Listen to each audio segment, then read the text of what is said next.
Em primeiro lugar, em meu nome, Bob Carlini, responsável pela estrutura de soluções de investimentos da AFS, eu gostaria de agradecer a presença de todos, tanto dos parceiros como dos representantes do nosso time e principalmente dos nossos clientes, potenciais clientes e todos aqueles que acessaram esse painel.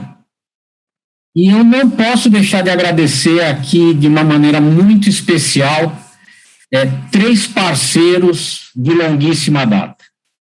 E aqui, gente, vocês me desculpem que a gente tem que sempre acabar fazendo uma escolha para falar primeiro de um, falar depois de outro, mas aqui vocês sabem que a relevância, a importância, o respeito de todos vocês é absolutamente igual e irretocável.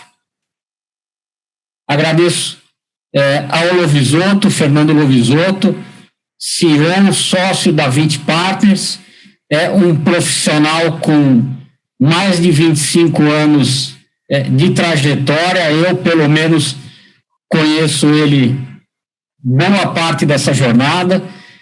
A 20 é uma casa especializada em produtos estruturados, tem uma atuação muito forte também em multimercados, no mercado de renda variável, e são produtos que estão na nossa prateleira.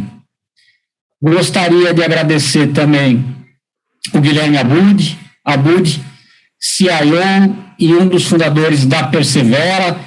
Também conheço a Abud, que dá para escrever um livro, a gente tem trajetória como colegas em algumas casas importantes do país. É um gestor de multimercado bastante experiente. A Persevera é uma casa de multimercado que gosta muito e estuda muito o mercado, né? Sempre debatemos, não só em termos de produtos, mas em termos de cenário, de uma maneira muito rica. Pedindo desculpa por ser o último a ser mencionado, mas o Mário Schalk, representando a ANEEL, gestor de multimercado, um dos fundadores da ANEEL também. A ANEEL, uma casa com uma longa trajetória, completou a maioridade esse ano, são 18 anos de operação, uma das primeiras casas independentes do Brasil, com uma especialidade, uma especialização muito grande em multimercados, em estratégias diferenciadas no mercado de ações, e aqui mencionando as estruturas de long and short, e também alguns produtos estruturados com menor liquidez, né? Agradeço muito a disponibilidade de vocês, ainda mais num dia onde em breve a gente tem o resultado do cupom sendo anunciado, então a gente vai pegar isso praticamente ao vivo, e no momento de mercado que é bastante complexo, né? Não é fácil a gente falar de perspectivas no meio desse turbilhão que a gente está vivendo nos últimos 15 dias. A gente vai conduzir essa conversa, e é efetivamente uma conversa, tá, pessoal? Com vocês, naturalmente, dando boa noite para todos. Na sequência, eu vou fazer algumas provocações. Farei primeiro uma provocação para o Lovisotto, e todos vocês vão participar, tanto o Abud quanto o Mário. Na sequência, eu vou provocar o Abud, também o Mário e o Lovisotto participam, e finalmente eu vou provocar o Mário e os demais colocando seus pontos. Vamos abrir, no final, o espaço para perguntas e para as considerações finais. Então, vamos para a rodada de apresentação, de boa noite, e aí a gente começa. Lovisotto, the floor is yours. Obrigado, turma. Boa noite. Obrigado pelo convite. Em nome da 20, né, Bob, queria agradecer a parceria que a gente tem aí com a FS, né, essa relação aí de longo prazo. Acho que para a gente o que importa é realmente poder ser uma casa que vai estar no longo prazo fazendo a gestão do dinheiro, dos recursos dos clientes todos.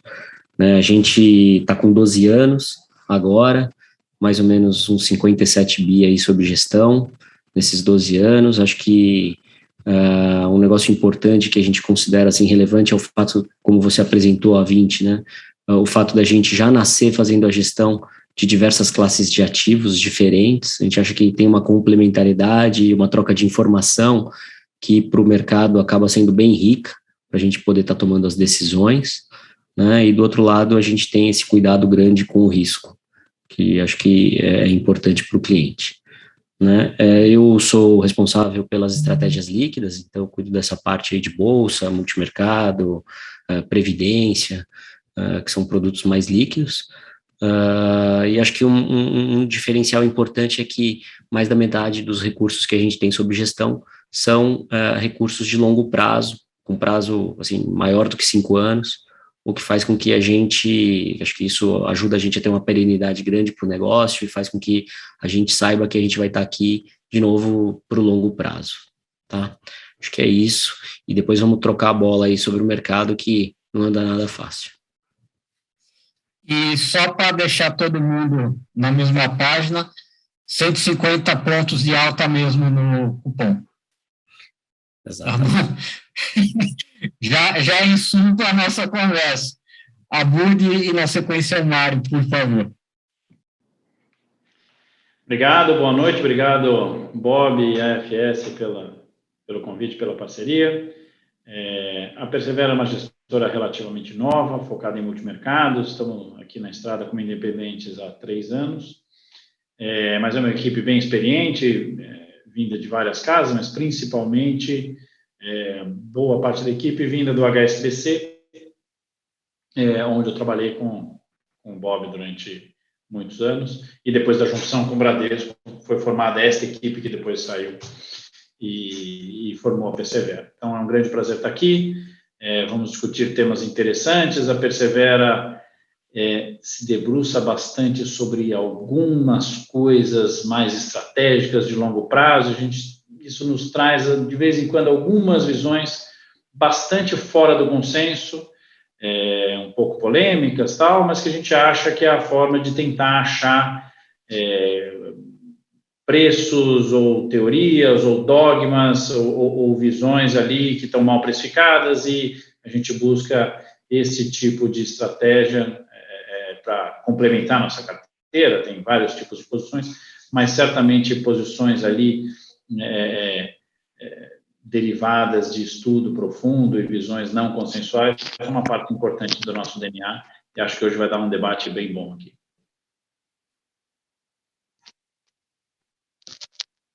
Ok, vamos lá. Bem, boa noite a todos. Mais uma vez, obrigado, Bob, obrigado, FS, pelo convite, pela parceria. Né? O Bob aqui fez uma breve introdução, mas eu sou um dos sócios fundadores da ANEEL. A ANEEL é uma empresa que começou no ano de 2003, né? Então, são 18 anos que foram completados agora em 2021. Uma empresa que, há 18 anos atrás, nasceu com a cabeça de ser uma empresa para fazer gestão de diferentes tipos de produtos. Né? A gente começou com o multimercado, que era a nossa experiência, e ao longo desses 18 anos a gente abriu outras linhas de negócio, de tal maneira que hoje a gente também tem produtos na área de ações e produtos ilíquidos também, principalmente private equity. Né? Dentro da ANEEL, eu sou responsável pela área de multimercado, né, a área que deu início à gestora, que tem como principal produto, né, também como o Bob adiantou, um produto que dá muita ênfase na geração de retorno através de operações de valor relativo. Né? Acho que diferente um pouco do que o Abud colocou, né, os grandes temas, né, eles passam mais pela tangente, né, eles são importantes para nós, mas a gente vai muito mais buscar retorno operando a oscilação dos ativos dentro dos mercados específicos, dependendo muito menos de uma visão em relação à direção do mercado, né? Essa é uma das, acho que é a característica principal que a gente tem dentro do nosso produto de multimercado. Tá? É isso. Obrigado, Mário. Obrigado, Abud. Obrigado, Lovisotto. Começar a provocação para os três, pedindo para o Lovisotto ser o primeiro a colocar o ponto de vista dele. E aqui é importante a gente ter perspectiva que realmente é uma conversa, é um bate-papo, somos todos profissionais experientes e o contraditório é sempre muito bem-vindo, né? Então, eu dou o chute inicial aqui, trazendo um pouco o que eu falava durante o aperitivo, a introdução, né, mesmo antes de começar o painel, no sentido de que a minha leitura de mundo e de Brasil, até algumas semanas atrás, era uma leitura bastante positiva, né?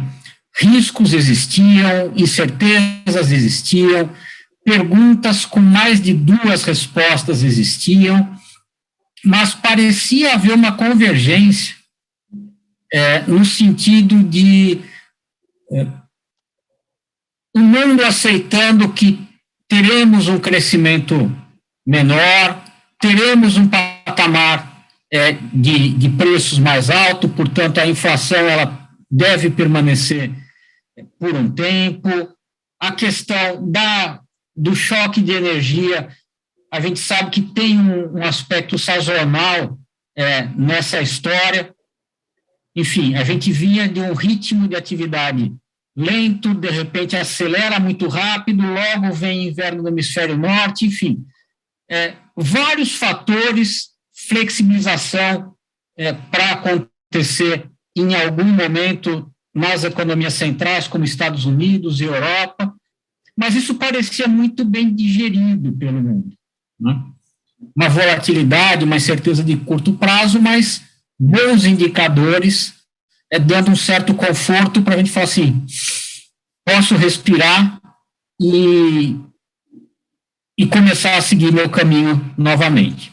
No Brasil, ainda que as incertezas fossem um pouco maiores, né, infelizmente é uma característica da história do nosso país, o que a gente via efetivamente eram dados das contas públicas vindo melhores do que as expectativas, né, e também uma aceitação melhor de um ambiente desses.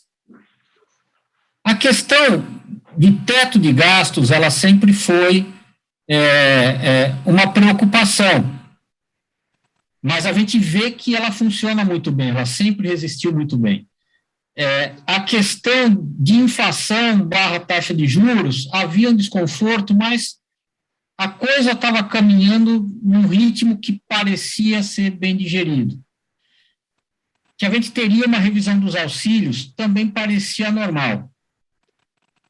Mas, né, há 2 semanas atrás, a gente passa por uma situação onde vamos efetivamente ultrapassar a barreira do teto dos gastos, no volume financeiro, que na minha leitura é um volume financeiro administrável e até tecnicamente aceitável, né? Mas parece que a sinalização gerou mais preocupações do que conforto, né? Isso acabou apresentando distorções muito grandes no mercado de renda fixa, uma alta no prêmio de risco Brasil muito mais forte do que, pelo menos eu esperava para esse mês.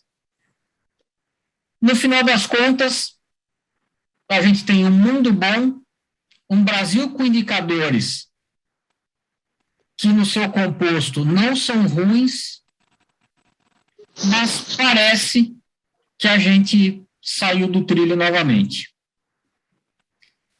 Lovisotto, estou muito errado na minha leitura, ou você acha que é meio por aí? E aí, naturalmente, o Abud e o Mário entra na conversa também. Vai lá.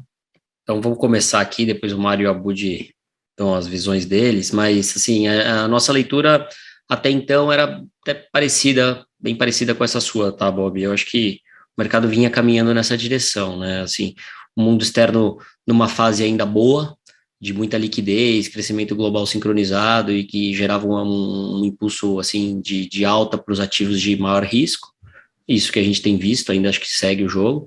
E, obviamente, cada vez chegando mais perto de uma fase onde vai ter que ter uma normalização dos juros, e aí, eventualmente, dependendo como isso for acontecer, pode gerar um movimento de aversão a risco, mas isso é mais para frente. Então, a gente ainda numa fase boa, né, com alta das commodities e tal.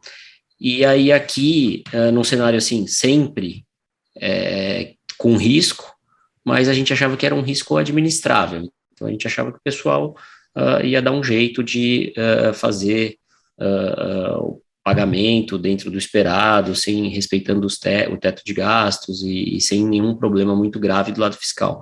Quer dizer, o fiscal continua sendo o nosso calcanhar de Aquiles, e acho que na terça-feira passada ficou bem claro que o pessoal vai dar o jeito de uma maneira que no mercado não gostou, né? E assim, quando a gente junta isso com a proximidade das eleições e etc., quer dizer, gera um movimento de aversão a risco maior. Além do que, a gente chega num nível de taxa de juros que outras classes de ativos começam a ser interessantes. E aí você gera um movimento técnico também complicado. Então, você vê as pessoas físicas, os institucionais, indo em direção à renda fixa e fugindo das classes de maior risco, né? Acho que essa é a situação que a gente está hoje, né? É meio complicado a gente dizer que o Brasil assim está numa situação muito ruim, que a gente acha que não está. A gente mesmo esse ano aqui sempre trabalhou com PIB acima da projeção do Focus, e mesmo para o ano que vem, mesmo com as revisões que a gente tem feito para baixo, eu acho que a gente vai continuar com um dos PIBs mais fortes. A gente acha que o juro, por exemplo, vai atrapalhar, mas se a gente elencar os outros fatores que a gente vê aqui, são fatores que jogam para um PIB mais favorável. Só que esses desafios aí do lado fiscal acabam comprometendo, né, a situação, assim, pelo menos no curto prazo, das classes de maior risco. Então, a gente, para variar, está enxergando um cenário onde tem muito prêmio em tudo, mas só quem for paciente e realmente for investidor de longo prazo vai se aproveitar disso. Tá? É assim que a gente tem visto o mercado. Estou falando aqui de um jeito resumido também, Bob, para poder trocar ideia com a turma, tá? Acho que assim... Lógico, imagina, Lobisuto, que é isso. Abudi, por favor.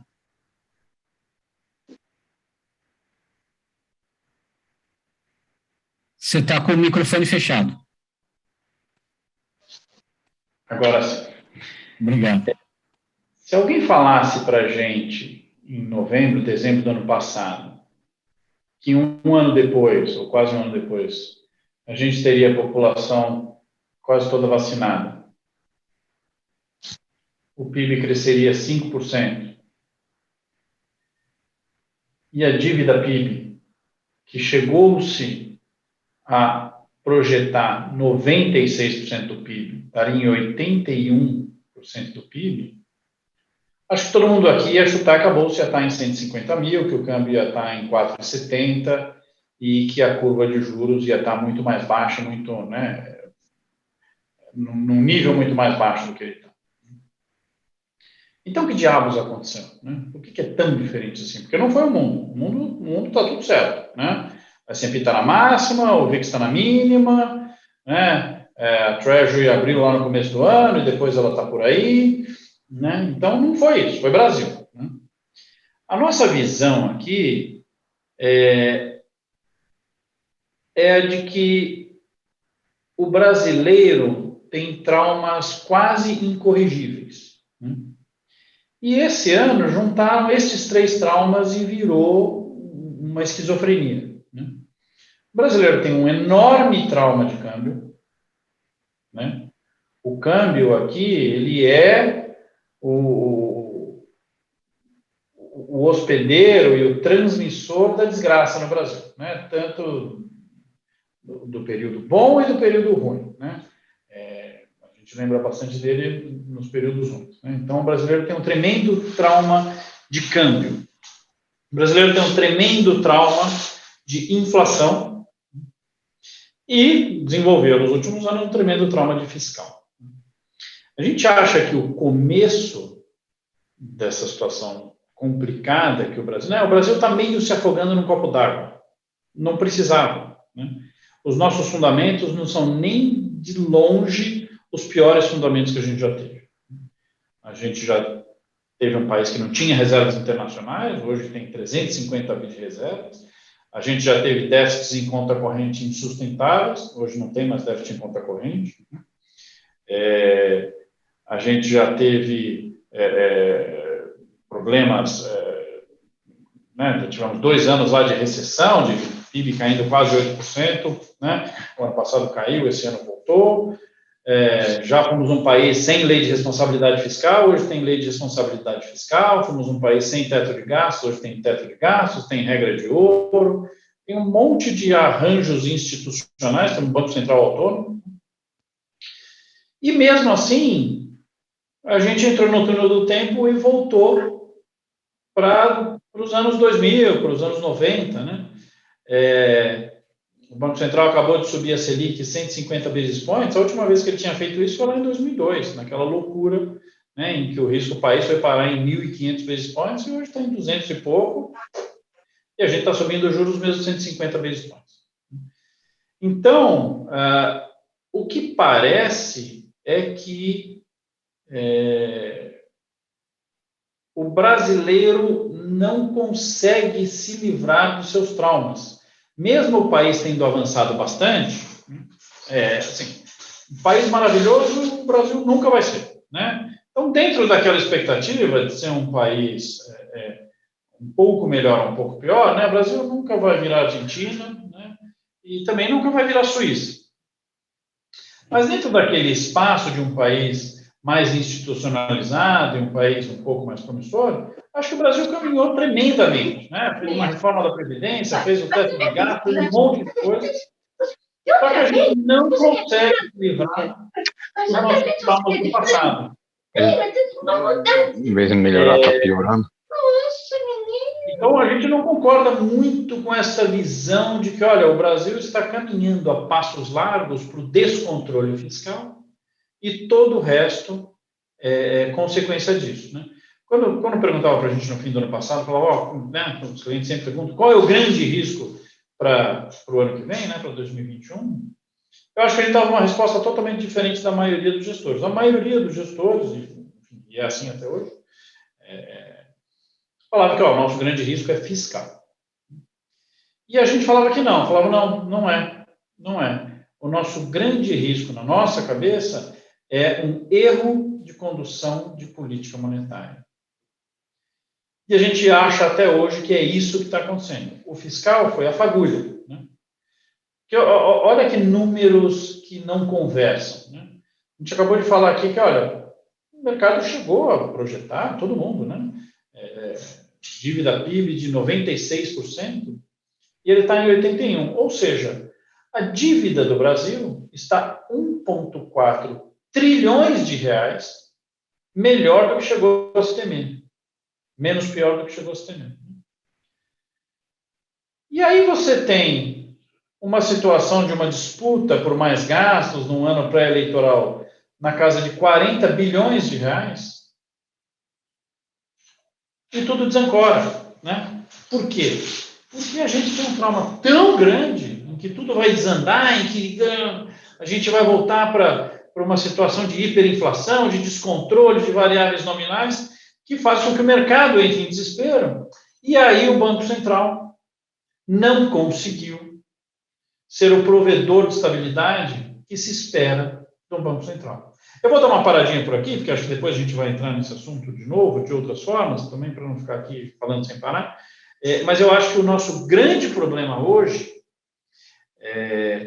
a fagulha foi fiscal, mas o grande problema foi a combinação de um Banco Central que deixou claríssimo que jamais atuaria de forma sistemática no câmbio. O Banco Central não pode dar essa certeza para o mercado, porque aí chama todos os compradores do mundo, né?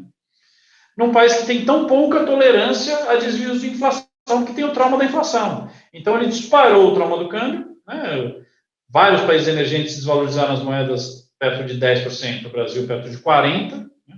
Aí gera inflação mesmo, e aqui a gente morre de medo sempre que o repique inflacionário vai virar processo inflacionário. Aí o Banco Central vai lá e arrebenta nos juros, e aí você fica anos tentando digerir essa nova taxa de juros. Acho que foi por aí o problema, foi por aí que o problema de 40 bi virou um problema que parece de trilhões, né?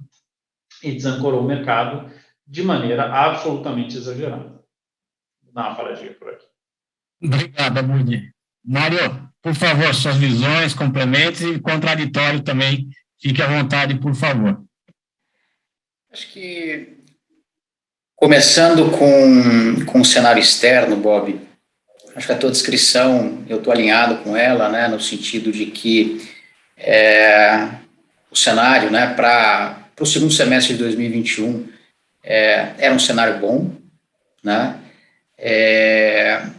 O que sempre chamava atenção, para a gente chama atenção ainda, né, é a dependência desse cenário em relação à atuação de bancos centrais, né? A gente, falando aí de compra de 120 bilhões de dólares por mês pelo Fed, 80 bilhões de dólares, mais ou menos, né? Fazer a conversão para o euro pelo ECB. Então, é um ambiente que ele parece controlado, né? Mas a gente não tem o contrafactual do que seria esse ambiente sem uma atuação tão forte dos bancos centrais, né, na compra de ativos. Mas é uma realidade, algo que o mercado, de certa maneira, até se acostumou, né? Estão fazendo 12, 13 anos que o mercado espera isso dos bancos centrais a qualquer sinal de incerteza ou de dúvidas ou coisa do tipo, né? Então, acho que esse é o único ponto que eu coloco lá para fora, né, para a gente ficar atento, né, para frente, né, porque isso vai começar a ser reduzido. E tem precificações que parecem, vou dizer, no mínimo estranhas, né? Se você pegar a precificação de inflação esperada para os Estados Unidos daqui a 2 anos, por exemplo, é uma inflação de quase 3%, né? E você tem a taxa de juros, as taxas de juros longas, na faixa de 1,5%, alguma coisa nessa linha, mesmo as taxas forwards mais longas em patamares abaixo de 2%, né? Então, tem algo estranho nas precificações lá fora, quando eu olho a parte de renda fixa, tá? E aí, vindo para o Brasil, não tenho muito o que complementar em relação ao que o Lovisotto colocou, que foi colocado por todo mundo. Assim, eu fiz essa analogia do Brasil se afogando e não foi num copo d'água, né? Foi numa bacia aqui na mesa de operações. E realmente a gente é mestre em fazer isso, né? Em se afogar em algo que a gente não precisaria, né? Acho que o ponto que eu coloco para frente, né, eu acho que é exagerado também, tá? Se a gente olhar câmbio, nível de preço, por qualquer métrica que a gente olhe, seja em relação a emergentes, né, o quanto a gente depreciou, seja em relação ao dólar, se a gente pegar nível de taxa de juros, equities e assim por diante, né? Acho que o ponto que está se desenvolvendo, né, que a gente comentou aqui no início, é que está sendo plantada uma semente da incerteza, né? Os números absolutos, eles não são ruins, né? A gente, com tudo isso se discute de furar o teto para o ano que vem, a gente está falando de um déficit de 1,5% do PIB, alguma coisa assim, né? É sustentável? Não é, né? Mas não é alguma coisa que, com 3%, 4% de PIB de diferença, a gente consegue ajustar esse fiscal, né? E lembrando que a questão de 10 anos atrás, a gente tinha superávit primário de 3% como algo normal, né? E a gente se acostumou com a ideia do déficit primário, né? Faz aí mais de 5 anos que a gente tem essa realidade, e o país, mais hora menos hora, vai ter que se defrontar com essa realidade e vai ter que dar um basta nisso. A gente, por enquanto, está empurrando com a barriga, né?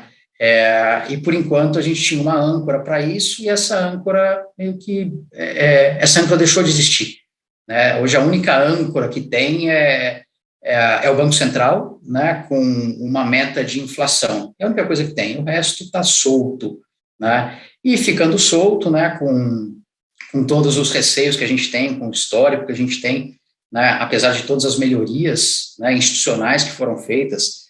Se a gente pensar o que se discutiu em relação a teto de gastos no segundo semestre do ano passado, né, e o teto parou em pé, né, eu não consigo também imaginar o contrafactual, né, o que apareceria de política de mais gasto fiscal se a gente não tivesse essa âncora, né. Então, assim, os números absolutos não são ruins, são facilmente, são resolvíveis, né, vou dizer assim, não sei nem se existe essa palavra. A questão é que isso vai ter que ser encarado mais hora, menos hora, né, e a gente não sabe, né, como isso vai ser encarado, dado que existiriam algumas formas de se encarar isso. Uma seria via crescimento, né, crescer não é vontade própria, né, a gente na década passada, né, nos anos 2000, conseguiu crescer muito impulsionado pelo mundo, né, antes disso, a gente conseguiu fazer, né, domar a inflação, segurar a inflação na base de mais endividamento, né, e de aumento de impostos. Hoje, aumentar imposto, não se quer fazer isso, embora eu particularmente acho que não tem saída, a não ser essa, né, gastar menos. O teto de gastos foi um convite, né, para que a sociedade discutisse de uma maneira organizada aonde a gente vai gastar menos, né, que prioridades a gente quer dar, né, no nosso orçamento. E a decisão que se tomou até agora é que tudo é prioritário, né. Então, isso vai ter que ser encarado alguma hora, algum momento, né, mas hoje a gente está flutuando, não tem âncora, né. Então, temos o Banco Central, né, que também falei aqui na mesa, é um Banco Central que parece que está atuando num país desenvolvido, né, não atua no câmbio, fala de lower bound, de forward guidance, de whatever it takes, né, num país que é um país emergente, é um país que tem as suas peculiaridades e que a realidade se impõe, né, então, mais uma fonte de incerteza aí para a gente. Mário, obrigado, e, assim, ouvindo vocês três, né, foi quase que construindo um filme na minha cabeça dos últimos 25 anos da história econômica do nosso país, né? Se a gente for lembrar do momento que foi anunciada, e eu sei que isso é uma arqueologia tremenda para a maior parte das pessoas que estão nesse painel, né? Se a gente for lembrar do dia que foi anunciada a banda hexagonal exógena, e quem viveu isso está dando até um sorrisinho, né? Temos 4, pelo menos, aqui na mesa que passaram por isso no mercado, né? Mas a gente foi, entre tropeços e momentos muito altivos, a gente foi reconstruindo, a gente foi reorganizando a nossa economia, né? A gente deu passos muito importantes, e todos vocês concordam com isso, né? Mas, novamente, a gente tropeçou. E aí não vou entrar no debate se a gente tropeçou e está se afogando no copo d'água ou se está se afogando na bacia, mas fato é que a gente se atrapalhou novamente, e isso me parece que vai levar o Brasil, né, para uma situação onde a gente vai ter que encarar, e pegando um pouco o que o Mário trouxe agora, uma tomada de decisão, porque quem tudo quer, nada tem. Então, eu posso expandir meu nível de dívida? Posso, mas eu vou ter que crescer para fazer isso. Eu tenho as condições para crescimento hoje nesse país, tem uma série de medidas microeconômicas que me mostram que o país está evoluindo nessa direção. Eu vejo o resultado das empresas, né, a safra de balanços, que me mostra algo muito positivo.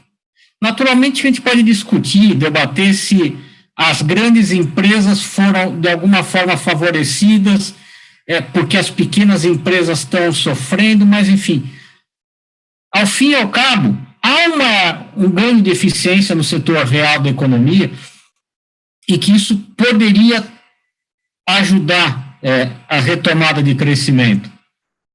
Mas eu pergunto para vocês, e aí olhando para frente com um olhar um pouco mais crítico, né? Eu tenho, e aqui é o Bob falando, eu tenho uma convicção, é uma expressão forte, mas essa é a realidade. Eu tenho uma convicção que houve um erro de leitura de Banco Central nesse movimento de taxa de juros, né? Me parece que a gente começou a tropeçar ali, em algum momento a conta desse erro apareceria. Eu compartilho a visão do Abud parece que o Brasil, entre aspas, panicou com um movimento pontual de inflação e não o clássico movimento de trajetória contínua e generalizada de preços, né? A gente panicou com isso, começou a vir juro, isso retardou o crescimento, começou a afetar a confiança do empresário, começou a afetar a confiança do consumidor e, finalmente, esse momento muito mais de Brasília do que de economia, nos atrapalhando. Aqui eu vou começar pela Abud, daí a gente passa para o Mário e fecha com o Lovisotto. Abud, na sua cabeça, a pergunta vai para todos, temos um movimento de Banco Central não feito da melhor forma que a situação pediria, e dentro desse contexto, na sua leitura, você acredita que, apesar da gente ter um micro que está funcionando de alguma forma, a gente pode ter um PIB abaixo da nossa média histórica, na casa de abaixo dos 1,5, 2? Qual que é a sua visão de futuro, pegando esse ponto de partida, se é esse ponto de partida que você entende como adequado? Por favor. Então, vamos lá. O Mário colocou agora há pouco, com bastante propriedade, essa visão da importância dos bancos centrais no mundo, né? Independente de estar certo, estar errado, estar exagerado, o fato é que é o seguinte: nos últimos 40 anos, e muito nos últimos 14, a gente percebeu que os bancos centrais são os atores principais. O mundo hoje é dominado pelos bancos centrais. Eles são os atores principais. Não é o Congresso, não é o ministro da Fazenda, não é o presidente, né? Quando o Powell fala, quando a Yellen falava, quando o Bernanke falava, quando o Draghi falava, enfim, né? Aquilo é lido como muito mais importante do que, puxa, no Congresso está lá tramitando isso aqui, o presidente falou isso aqui. Então, nós somos bastante estudiosos sobre a evolução de central banking no mundo. E muita coisa mudou nos últimos anos. Hoje, central banking é feito muito através de sinalização, né? E o Banco Central do Brasil é um Banco Central com uma enorme credibilidade, que foi construída ao longo das últimas décadas, né? Não é uma questão de falta de credibilidade do Banco Central. Mas o que parece é que os bancos centrais de quase todo mundo evoluíram bastante, foram nesta direção do signaling, né? De, olha, eu sou o Banco Central, eu tenho um poder enorme, eu tenho um corpo técnico muito bom, e eu tenho os instrumentos para combater a inflação caso ela apareça. E aí os movimentos são muito contidos. É um aumento de 0,25 aqui, é um aumento de 50 ali e tal. Não existe mais isso que o Brasil faz, que é choque de juros. Não existe. Em lugar nenhum do mundo. Né? Como a gente se acostumou tanto a choque de juros, para a gente isso que eu estou falando parece um absurdo. Como assim, Arrude? A gente já jogou os juros, o Armínio Fraga teve que jogar os juros a 45%, né, quando rompeu a âncora cambial, depois veio o Bevilacqua, depois vieram vários, né, e jogaram os juros lá para cima, cada vez menos para cima, mas ainda assim a gente usou bastante isso aí, né, porque a gente estava construindo um arcabouço e tal. Isso foi construído há 25 anos. E a gente usa esse arcabouço até hoje, que ficou caduco e o mundo inteiro não usa mais. Então, quando o Banco Central se diz passageiro, ele criou um tremendo problema. Peraí. O Banco Central é passageiro, quem é o principal ator? É Brasília, é o Congresso, né? Ali não dá para confiar. Quando o Banco Central vem e diz com todas as letras que não gosta de quebrar o termômetro do câmbio, não gosta de atuar no câmbio, e que o câmbio tem que, naturalmente, através do mercado, num país pequeno, sujeito a grande mobilidade de capital, o nível que for, ele dá um outro tiro no próprio pé. Então, falar que é passageiro, com todo esse poder de política monetária e cambial que o Banco Central tem, não atuar no câmbio, tendo 350 bi de reservas, o Chile acabou de vender 2/3 das reservas. Por que no Brasil comprar reservas, tudo bem, né? Quando o câmbio aprecia, a gente compra 50, 100, 200, 300, 400 bilhões de dólares de reserva, e quando ele deprecia, é pecado vender. Não, isso é heterodoxo, né? Subir os juros 1.000 basis points é ortodoxo. Atuar no câmbio com as reservas que você tem e carregou e pagou caro por elas, aí é super heterodoxo.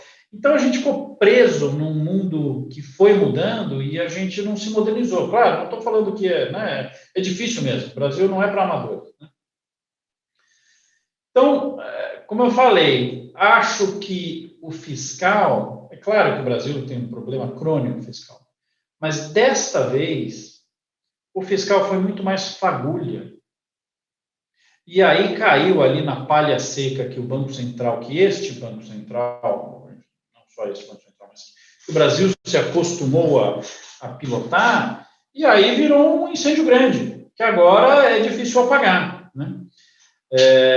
Então, olha que dois exemplos interessantes. Né? O Brasil não é o país que apresenta o maior desvio de expectativa de inflação para o ano que vem contra a meta. Não é. A gente fez lá numa carta mensal que a gente escreveu há 4 meses, se vocês quiserem entrar lá na persevera.com.br, estão todas as cartas lá. A gente mostra uma tabelinha ali comparando uns 12 países emergentes, mas tem mais, e que o Brasil não é o pior deles em termos de desvio de inflação, de expectativa de inflação contra a meta. Mas é de longe recordista interplanetário do tamanho do choque de juros. A Índia e a África do Sul são bons exemplos, né? O mercado esperava a alta de juros e os bancos centrais falaram, não vou fazer. Está na cara que é um problema de oferta, no meio de uma pandemia, que gerou miséria, que gerou queda de atividade, que gerou desemprego. Para que eu vou massacrar a demanda logo depois de uma pandemia? Porque a gente teve um repique inflacionário que tem cara, cheiro e gosto de choque de oferta. Eu vou dar o tempo necessário e se, lá na frente, não acomodar como eu acho, eu tenho os instrumentos à disposição para agir. O Brasil não fez isso. O Brasil saiu rasgando. Né? Ele foi em 2 reuniões de forward guidance para 2 altas de 75, surpreendendo o mercado, e o Banco Central fica nessa ansiedade de surpreender o mercado, ou, no mínimo, ratificar o mercado, mesmo quando o mercado vai à loucura. Né? Então, é um caminho que, olha, não vai levar ao objetivo pretendido, não está levando ao objetivo pretendido, e o Banco Central não consegue sair dessa armadilha em que ele mesmo se colocou, né? E que para a gente aqui ficou parecendo meio normal, né? Tudo bem, puxa aí 800 basis points, né? Os outros países pensam 1000 vezes antes de puxar 50. A gente aqui puxa 800, se não dá, puxa 900, se não dá, puxa 1000 basis points, né? Como se fosse meio videogame. Acho que esse não é o caminho, né? Acho que a gente precisa se modernizar. Ninguém mais persegue headline inflation, ninguém mais persegue calendário gregoriano, né? Mas o Brasil ficou preso, né? Construiu um arcabouço numa época em que o Brasil realmente tinha hiperinflação, então precisava de um arcabouço desse tipo, mas passaram-se 25 anos e a gente ficou preso nesse arcabouço. Então, eu realmente acho que, olha, desta vez, apesar de cheio de boas intenções, o Banco Central não foi parte da solução. Dessa vez, ele foi parte do problema. Ele magnificou o problema fiscal e o fiscal foi a fagulha para essa desestabilização do mercado que veio de um Banco Central que, olha, não atua no câmbio, diz que é passageiro e arrebenta nos juros, e aí a gente tem que lidar com tudo isso.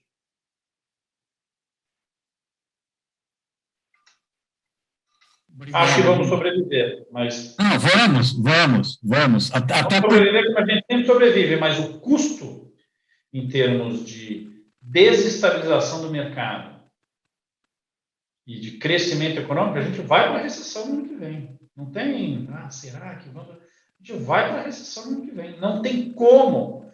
Antes da pandemia, com 4,25 de Selic, a gente já não conseguia crescer muito. Agora, com curva 12%, a gente vai crescer? Não vai. Vai ter recessão no ano que vem. Obrigado, Abud. Eu concordo com você. A gente vai escapar como a gente sempre escapou, né? E o bom é que a gente largou a âncora, ou seja, a âncora não vai levar a gente para o fundo. É um consolo, né? Mas brincadeiras à parte, Mário, seus pontos, por favor, fica à vontade. Obrigado, Bob. Eu compartilho muito da visão do Abud, né? Acho que puder complementar alguma coisa aqui. Acho que os bancos centrais realmente no mundo se tornaram muito poderosos, né? Mas junto com esse poder todo, o mundo como um todo, né? Isso não é só, obviamente, não é só responsabilidade dos bancos centrais, mas a gente está caminhando, né, a última década, um mundo de pouco crescimento, né, um mundo onde desigualdades ficando evidentes, né, uma questão que no mundo inteiro, no mundo desenvolvido, inclusive, a questão do preço de casas, né, preço de ativos reais, crescendo de uma maneira assim inimaginável, né? Quando a gente olha G10, por exemplo, você pode pegar da Austrália, a Noruega, o que foi aumento de preço de casas, né? E aí a gente começa a ver alguns efeitos colaterais disso, né? Acho que Donald Trump é um efeito colateral, né? Tem alguns outros exemplos aí que a gente vê de a população dando sinais de cansaço, né? A gente vive aqui, né, na nossa bolha, né, Faria Lima e arredores, né? Eu sou do interior de São Paulo, então conheço um pouco do interior do Brasil também, falo com propriedade, né, da nossa bolha aqui.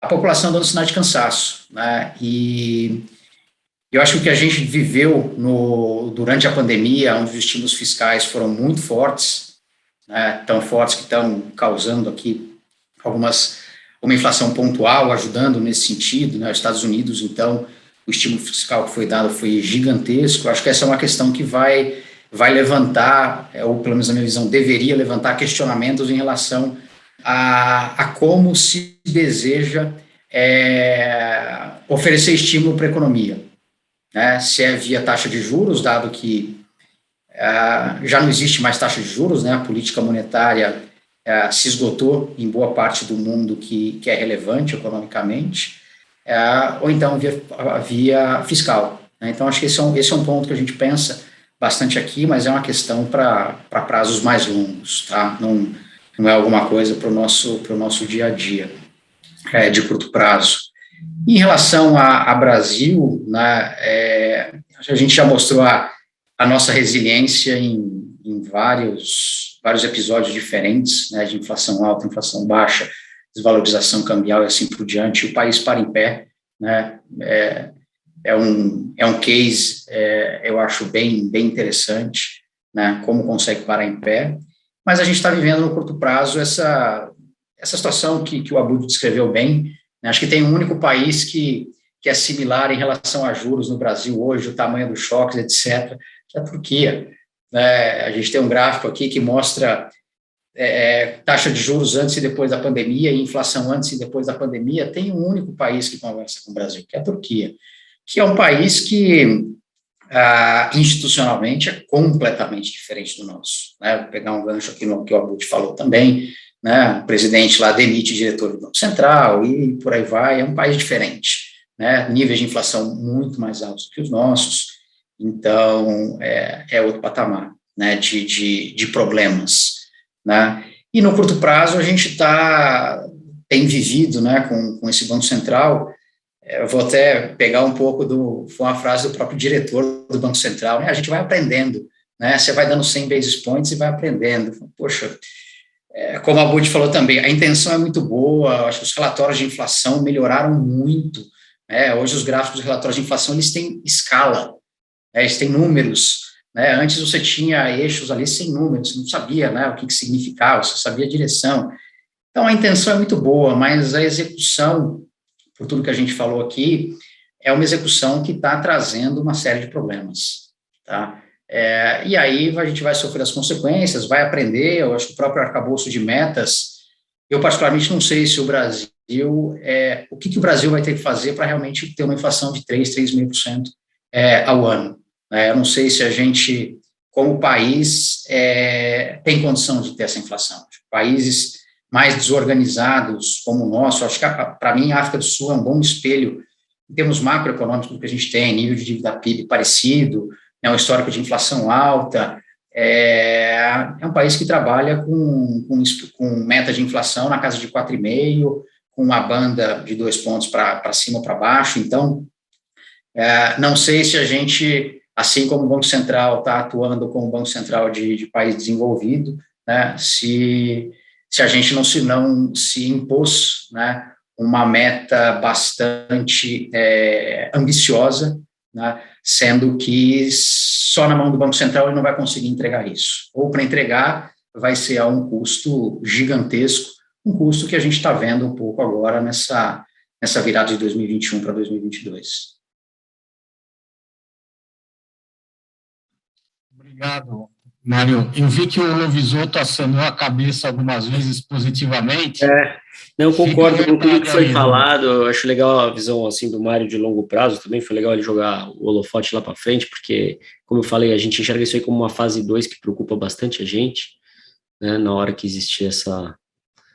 Até vou misturar um pouco do que foi falado nesse último round com o primeiro, porque como eu fui o primeiro do primeiro, então já estou aqui atrasado várias rodadas. Mas é o seguinte, acho que assim, do lado externo, concordo com tudo que foi falado, e a gente tem essa preocupação na hora que existir essa normalização dos juros. Eu acho que vai faltar instrumento, pode ser um vento contra importante, mas isso, de novo, está numa fase 2 que está lá para frente. E aí, somando um negócio que o Abud falou bastante ali, até do dólar, eu acho que dessa vez teve eu fico assim, na verdade o que fico mais intrigado é quando eu vejo o Banco Central surpreso com o fluxo de dinheiro que tem saído para fora de investimento. Quer dizer, porque tem algumas mudanças no micro que são importantes, né? Quer dizer, dessa vez a gente teve um risco político maior, a gente teve a pandemia, a gente tem uma mudança regulatória e uma mudança, na verdade, na forma de investir, que possibilitou vários participantes do mercado de investirem no exterior, e eu acho que ele ficou muito atrasado aí, e ele deixou correr muito tempo. Na verdade, quando ele olha agora, depois de, sei lá, 1 ano e meio, para olhar, poxa, agora por que o dólar por que o real não se valorizou com as commodities tão em alta? Eu acho que ele já perdeu o bonde, entendeu? É por isso que ele fica correndo atrás do rabo de uma maneira, assim, tão forte, usando juros, e aí talvez não resolva, porque para resolver isso, assim, quando eu brinco aqui que é o seguinte, quer dizer, o investidor em geral, como ele olha para trás, fica fácil de prever onde ele vai perder dinheiro daqui a pouco. pouco, né? Então, assim, para mim está muito claro que talvez o maior risco que tem na mesa é esse monte de pessoa física investindo no exterior. Eu acho que esse é um risco enorme. Se a gente olhar o fluxo, o que geral sempre acontece o cara vai lá, investe em, sei lá, em crédito, aí o mercado de crédito dá um solavanco, ele perde dinheiro, resgata na hora errada. Aí ele vai lá e investe em bolsa, quer dizer, se você olhar o número de CPF foi crescer, com a bolsa 120 mil pontos. Lá nos 70 mil, ninguém queria investir em bolsa. Depois a gente pode repetir esse ciclo com fundo imobiliário, e agora a gente está repetindo esse ciclo com investimento no exterior. Né? Então, assim, enquanto não existe um tranco aí, que poderia ser via o câmbio, ou poderia ser do pior jeito possível, que aí pode ser com a bolsa lá fora caindo, Bitcoin caindo, que também é outro negócio que não está com cara que vai acontecer, ou esses dois outros eventos têm menos probabilidade, esse fluxo vai continuar. O que me assusta é ele reparar nisso, de novo, desde o ano passado a gente já está aqui com 22 meses, e ele reparar isso agora, ou ele dar mais atenção para isso agora, né? Sendo que grande parte da nossa inflação desse ano, sei lá, 80% vem dos tradables e provavelmente um pedaço grande vem do dólar. Então, assim, eu só estou focando no que o Abut falou, porque eu concordo que, assim, talvez se ali ele tivesse sido mais atento, tivesse agido de uma maneira mais presente, aí a gente pode discutir como e tal, provavelmente ele não ia ter esse choque do juro todo. Então, acho que uma parte importante vem daí. Do outro lado, aí eu também não sou tão pessimista quanto o Abud, como eu falei, a gente é otimista aqui com o crescimento, tá? Mesmo para o ano que vem. A gente estava com 2 até agora, e agora a gente reviu para 1, né? Mas mesmo assim, quando eu vejo o mercado todo vindo para -0,5, falando de recessão e tal, a gente não é. Quer dizer, assim, quando a gente olha, a gente vê o juro como um impacto negativo, mas a gente vê, assim, safra agrícola, o pessoal crescendo 4%, e a gente acha que commodity ainda fica em alta. A gente vê massa salarial real crescendo, surpresa no emprego, a gente vê o volume de crédito, principalmente crédito imobiliário, forte, né? A gente vê, assim, o impulso fiscal que vai ter vindo de estado e município, forte. Então a gente acha que o ano que vem pode, de novo, não ser assim um ano, a gente até, de novo, estava com 2%, agora a gente veio para 1%, mas a gente acha que vai ter crescimento sim, né? Você vê, o Brasil é forte, é grande, tem várias coisas andando bem, teve as concessões, tiveram várias concessões de aeroportos, podia listar tudo do lado de infraestrutura, saneamento, então o pessoal vai ter que investir, venda de caminhão, quando a gente olha ou vê formação bruta de capital fixo, no nível de PIB lá de 2008, 2010. Então, assim, as coisas no micro estão mais ajustadas, né? Também gostei da hora que o Abud fala, assim, de esse aumento de 1,5 desde 2002 não tinha, porque realmente, assim, quando eu faço esse zoom out, assim, olho, assim, os últimos 20 anos, a gente vivia na época das cavernas, né? Assim, a gente está num ambiente bem melhor, bem melhor. Então, assim, às vezes é bom olhar, assim, mais à distância, porque não é a mesma coisa. Então, assim, é uma pena, na verdade, a gente ter que levar os juros para esse nível. Eu lembro de 2015, eu aplicando pré aqui, eu comprando B, eu falava assim, nunca mais vou comprar B nesse nível. E, infelizmente, a gente chega agora e vê essa mudança toda no mercado acontecendo, dá uma certa tristeza, porque para destruir é muito fácil, né? Então, uma pena. Mas, assim, a gente tem uma visão mais otimista do crescimento, e acho que esse ponto que o Abud falou do dólar, acho que é importante pôr uma luz, porque não é tão fácil corrigir isso. Acho que vai demorar um pouco mais de tempo, e ainda é tempo de pessoal, talvez, ser mais, atacar com mais ênfase ali. Obrigado, Luiz. Você não estava atrasado por ser o primeiro da primeira, não. Tá? Você acabou abrindo espaço aí para a próxima rodada. E eu vou até alavancar meu comentário numa expressão que você usou. Né? Você falou, poxa, dá uma tristeza ver que a destruição pode ser muito mais rápida do que foi a construção. Né? Eu tenho essa leitura, até umas 2 semanas atrás, falando com um cliente, né, eu colocava para ele o seguinte, a gente tem que separar a nossa visão de profissional de investimentos da nossa visão de cidadão. Né? Como cidadão, a gente fica muito triste em ver o que está acontecendo, em ver nível de desemprego que não cai, um debate sobre crescimento que não é dos melhores, a gente não está debatendo se acreditamos que vai crescer 2 ou 2,5%. A gente está debatendo se vai ter uma recessão ou se a gente vai crescer no ritmo mais baixo. Vemos e percebemos que, poxa, a intenção foi muito boa e a execução não foi tão boa assim da política monetária, e é uma expressão que eu uso e já usei com um de vocês aqui, né? Parece que o nosso Banco Central leu o livro certo, mas na edição antiga, não na edição revisada. Mas, ao fim e ao cabo, o que a gente tem que pensar, como a Budi, como o Mário, como o próprio Luvisotto falou, né? A gente tem uma resiliência muito grande, a gente vai sair dessa, já saímos de outras, né, até mais atrapalhadas do que essa. E eu sei que é muito difícil responder, né, porque nenhum de vocês três é guru, tem bola de cristal, faz leitura de carta, nada disso. Mas se a gente pudesse imaginar onde nós estamos hoje e quais as classes de ativos seriam mais beneficiadas, e aqui pensando que pode ser numa situação de arbitragem, onde eu vou fazer uma estrutura de play relativo, ou seja, eu não preciso necessariamente da melhora, né?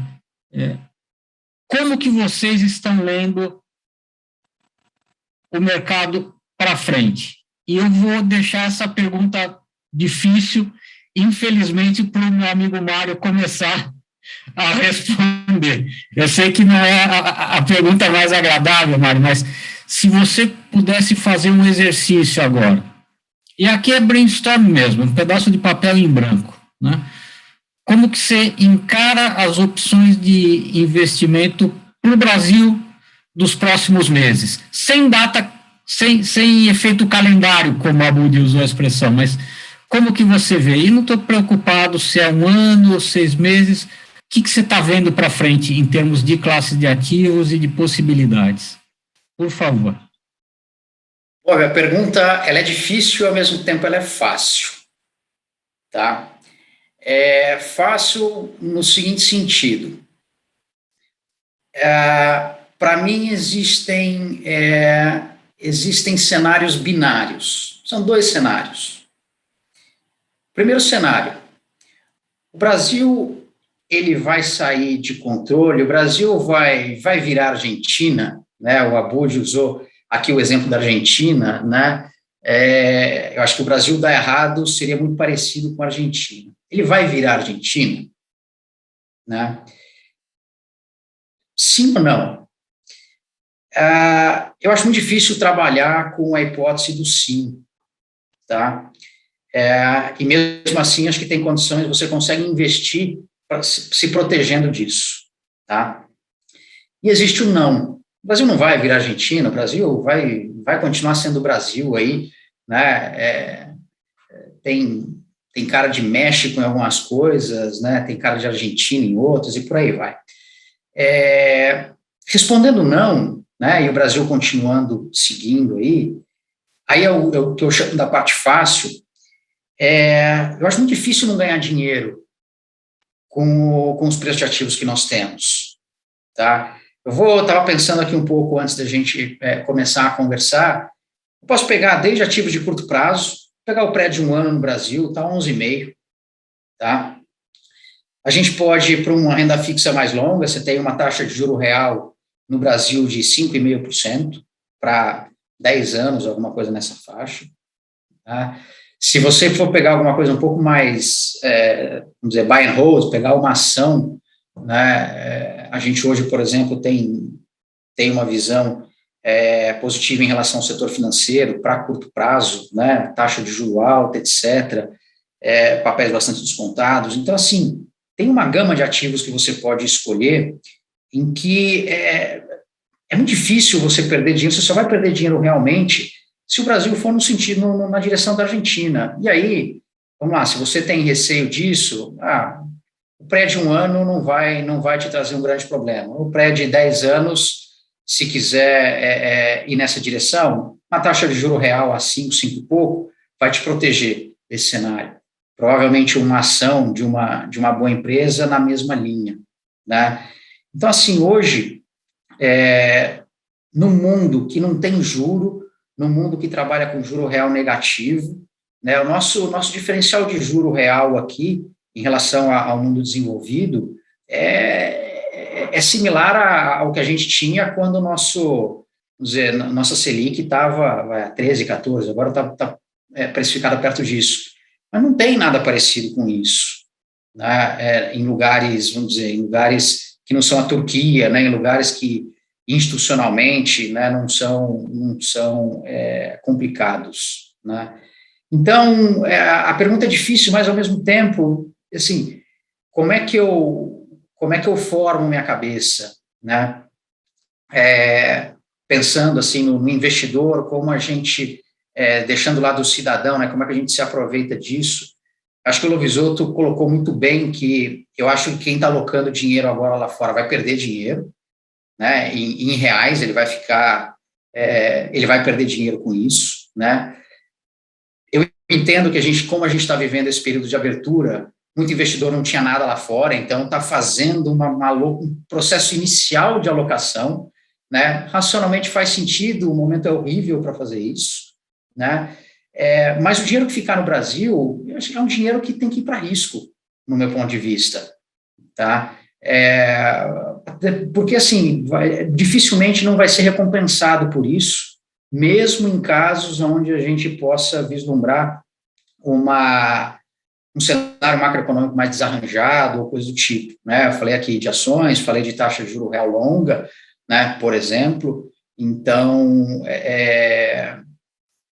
eu faço uma analogia, né, quem é mais velho aqui também, né, certamente já operou de alguma maneira um C-Bond, né, um Brady. Estava brincando, o pessoal da mesa de operações hoje trabalha comigo, nem sabe o que é isso, né? Mas era, por exemplo, naquela época, né, você fala, bem, ou o Brasil explode, e eu não quero estar aqui de jeito nenhum, né? Então essa é uma decisão, né, tem que ser respeitada, ou então eu preciso tomar risco, né? E eu acho que tem maneiras, hoje o mercado mais desenvolvido, né, opções de investimento para os seus clientes mais acessíveis. Então, assim, tem maneira de você tomar risco sem, vamos dizer, associar diretamente risco a alguma coisa que, nossa, se der errado eu vou perder meu dinheiro, né? Acho que não é isso, tá?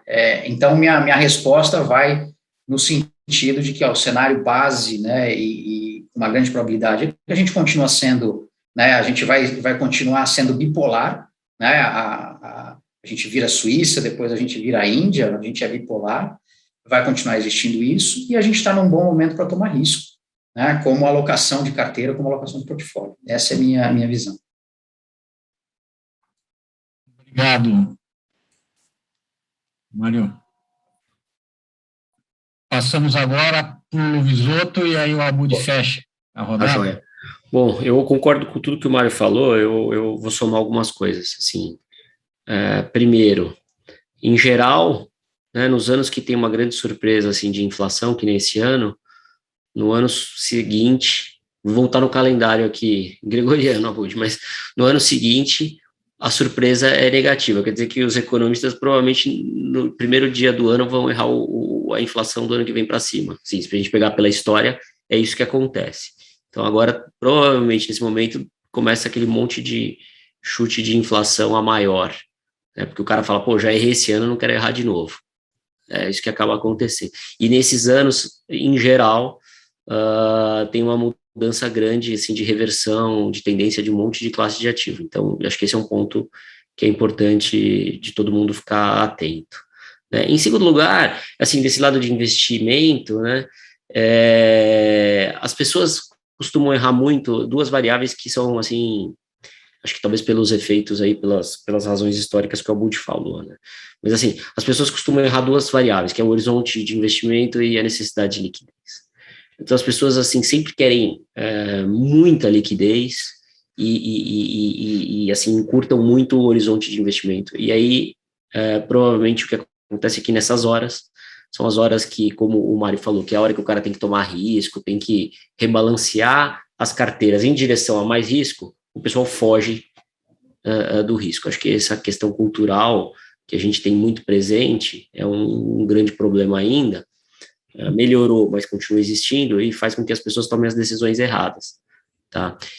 E terceiro, é assim, o Mário deu vários exemplos de classes de ativos que tem prêmio, eu falei no começo que hoje em dia eu enxergo um monte de prêmio, e assim, eu prefiro muito mais alocar dinheiro hoje em dia, investir hoje em dia, do que se você me falasse para investir 12 meses atrás.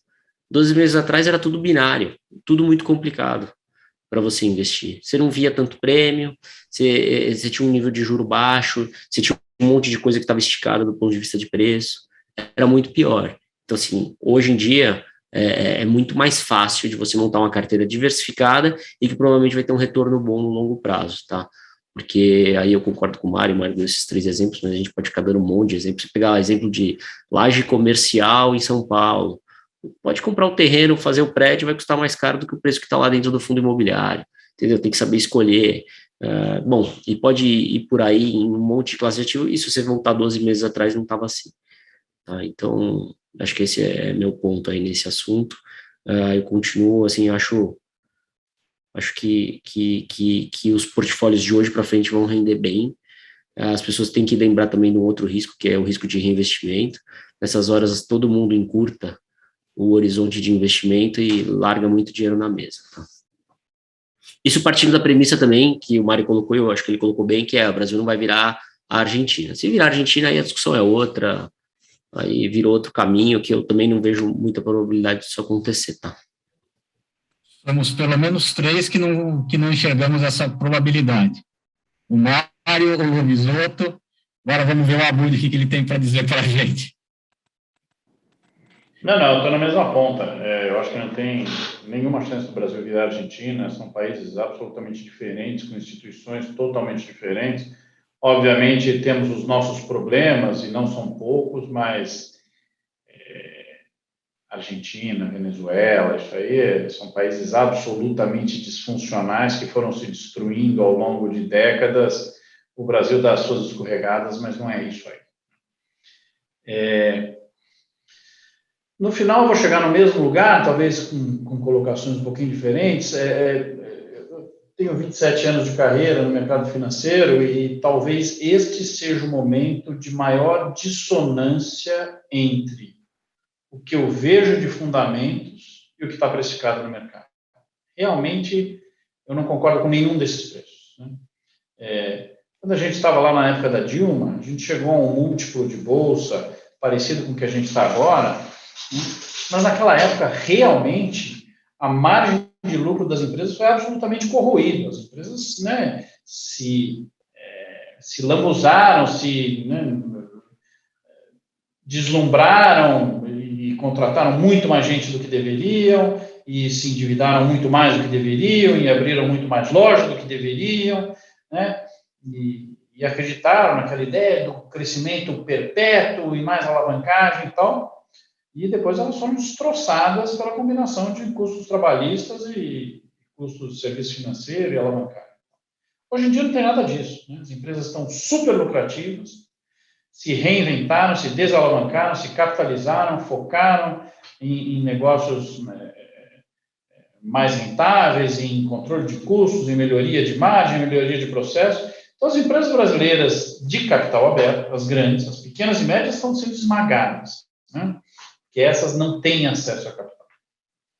Mas as grandes, inclusive, estão roubando o mercado das pequenas e médias. Então, elas nunca estiveram tão bem, só com precificação de fim de mundo, né? Então, a Bolsa Brasileira é um exemplo ótimo. Acho que ela está muito barata frente à lucratividade das empresas. E eu acho que isso é verdade para todos os ativos brasileiros. Então, a gente tem uma guerra realmente de fundamentos versus expectativas, né? O câmbio está absolutamente fora de lugar. A gente vai ter o maior superávit de balança comercial da nossa história nesse ano, depois no ano que vem vai ser de novo maior ainda. Não temos nenhum déficit em conta corrente, estamos cheios de reservas internacionais, Nosso passivo externo líquido nunca teve tão bom, né? Um monte de empresas já pré-pagaram dívidas em dólar e tal. Os estrangeiros já saíram do Brasil, então chegaram a ter 27% da dívida imobiliária brasileira, hoje estão mais perto de 7%. Então, já saiu tudo que tinha que sair. Então, o câmbio está absolutamente fora de lugar. E a taxa de juros é a mesma coisa, por causa dessa sinalização do Banco Central de, né, eu sou o Paul Volcker brasileiro, 50 anos depois, a gente está nessa situação em que, né, fomos para o mundo do tudo é possível, juros indo para 12, ir para 14, ir para 15, mas não vai, né, enfim, se for, não dura muito tempo, porque é absolutamente disfuncional, e desnecessário, absolutamente desnecessário. Então, acho que o Brasil está muito barato. É claro que o Brasil é um país super complicado, os clientes, como o Luziotto falou, são curto-prazistas, então você vive de stop de posição em stop de posição, né? No mercado que não tem compradoras de longo prazo, não tem buy the dips aqui no Brasil, é todo mundo saindo ao mesmo tempo. Então é um país difícil de operar. Mas do ponto de vista de um prazo um pouquinho mais médio, para quem tem um pouco mais de estômago e disposição, talvez em toda a minha carreira seja um momento de maior diferença entre o que eu olho de fundamentos e o que eu olho de preços.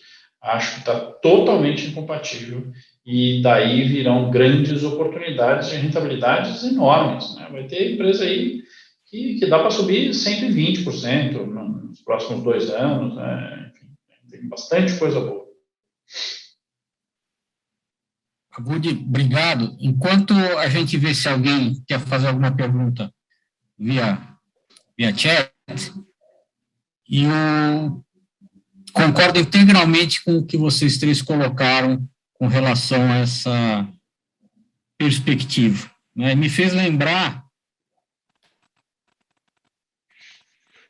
deixa eu ver quanto foi, 6 anos atrás, né, o Brasil estava bastante deprimido, foi momento político conturbado,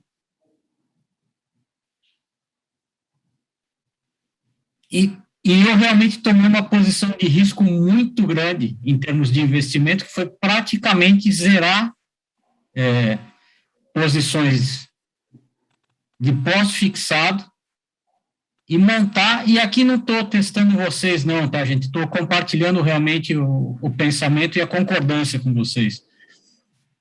E montei uma carteira com uma visão de 4, 5 anos, com bastante risco, né? Mas era um risco bom, era o risco que a gente está vendo agora também, um risco, na verdade, de assimetria de preço, né? E me parece realmente que é esse ponto que a gente está. Não vamos, e aqui, Abud, desculpa, foi até pela liberdade que a gente tem, né? Concordo que não vamos virar uma Argentina, e eu sei que essa é a sua cabeça também, mas é o momento da gente buscar as boas oportunidades, as boas assimetrias, porque elas realmente estão na nossa frente. É bastante difícil a gente dizer que nunca mais vai ver, eu compartilho desse ponto com o Luziotto, não pensava que ia pegar B a 5 e pouco, e a gente está novamente nesse momento, mas enfim, mas são oportunidades que se abrem, e a gente tem que, acima de tudo, pegando o ponto também do Mário, né, entender o balanço de risco-retorno dessa história. Eu sei que é uma expressão até jargão, vulgar, mas o Brasil vai trazer oportunidades muito boas para quem tiver estômago para atravessar a volatilidade. Como eu não vi nenhuma pergunta aqui, e a gente já avançou no horário, eu peço desculpa, mas quando a conversa é boa, o tempo voa mesmo. Eu vou pedir para vocês fazerem as considerações finais e aí eu faço um rápido encerramento. Na mesma ordem, o Luziotto, Abud e o Mário, por favor. Pô, não, antes de mais nada, queria agradecer, foi bom aí rever o Abud, o Mário, né, sempre bom estar falando, trocando ideia, acho que isso que é a parte legal, assim, do que a gente faz, né, acho que o ambiente é bem dinâmico, de novo, se a gente comparar com 20 anos atrás, a gente está num outro nível técnico, de especialização, de possibilidades, né, poxa, antes era curva de 3 meses, né, então, assim, não tem o que falar. Só isso aí já é uma mudança enorme. Então, assim, eu enxergo que, de novo, como a gente anda em pêndulos, né, assim, a gente caminhou para o lado, assim, mais negativo de uma maneira muito rápida, mas concordo com a Budi que talvez tenha uma dissonância muito grande entre o fundamento e os preços, e que vai corrigir, tá? Essa é a nossa visão. Acho que se o investidor realmente estiver focado, assim, em olhar para uma janela mais longa, tem muita oportunidade na mesa, e acho que ele deveria ir aproveitando aos poucos. Não existe milagre, então não existe esse negócio também de 0 ou 1, tá tudo muito ruim, tudo muito bom, eu não acredito também muito nisso, mas as oportunidades estão muito mais presentes agora do que estavam um ano atrás. E eu queria, assim, colocar 20 à disposição, a gente está sempre aí à disposição de vocês, dos clientes de vocês, para o que vocês precisarem. Acho que é isso. Obrigado, Lovisotto. Obrigado. Abud, por favor.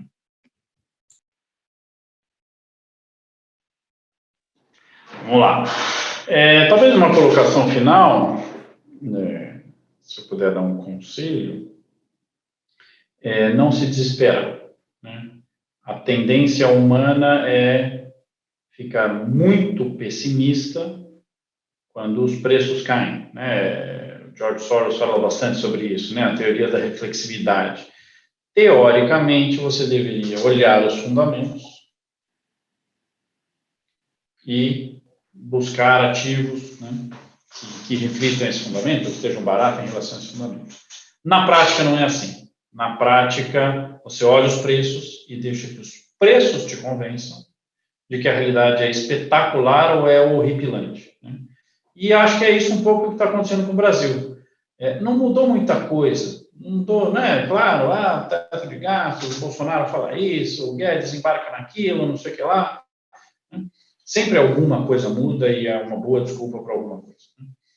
Mas o Brasil não virou de pernas para o ar desse jeito nos últimos 30 dias ou 2 meses, né? Mas os preços viraram de pernas para o ar. Por quê?